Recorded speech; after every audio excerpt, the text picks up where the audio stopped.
За ирээдүйд сургуулийн асуудал бол сүүлийн 2 жилийн хугацаанд бол хүндрэлтэй байгаа. Аймгийн ёс зүйн зөвлөлөөр ч орсон. Баян өндөр суман дээр ажлын хэсэг гарцсан ажлын шалгаа явж байгаа. Ерөнхийдөө одоо тэр сургуулийн багш ажилчдтай уулзаж яриа таниулахын мэдээлэл авна.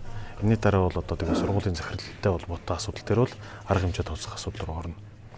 Мөн одоо энэ бас мэдээллийг дамжуулж байгаатай холбоотойгоор сургууль цэцэрлэгтэй холбоотой асуудалд бас мэдээлэл өгчээ.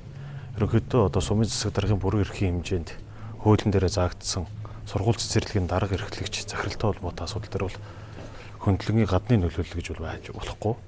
Ерөнхийдөө тухайн сургууль цэцэрлэгтэй холбоотой иргэд оршин суугчид эцэгчүүдийн зүгээс бол олон асуудлууд гардаг. Ер нь одоо цаашид бол 23 оноос бол сургууль цэцэрлэгийн захирлуудыг сэлгэн ажиллуулах ажлыг зохион байгуулна.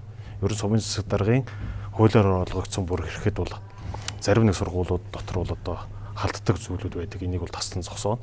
Ягаад гэвэл одоо бүрэн эрхээ хэрэгжүүлээд ажиллаа явуулж байгаа юм дээр бол одоо гаднаас нөлөөлдөг янз бүрийн хэвлэл мэдээллээр янз бүрийн хүний нэр төр талддаг ийм асуудал байгаа. Ерөнхийдөө ийм болохоор одоо цаашд бол бид нар хуулиа барьж ер нь иргэдийнхээ одоо тэр эцэгчүүдийн гаргаж байгаа санал дүгнэлттэй холбоотойгоор зарим нэгэн сургуулиудын захирал эрхлэгч нарыг бол сэлгэн ажлуулж солино.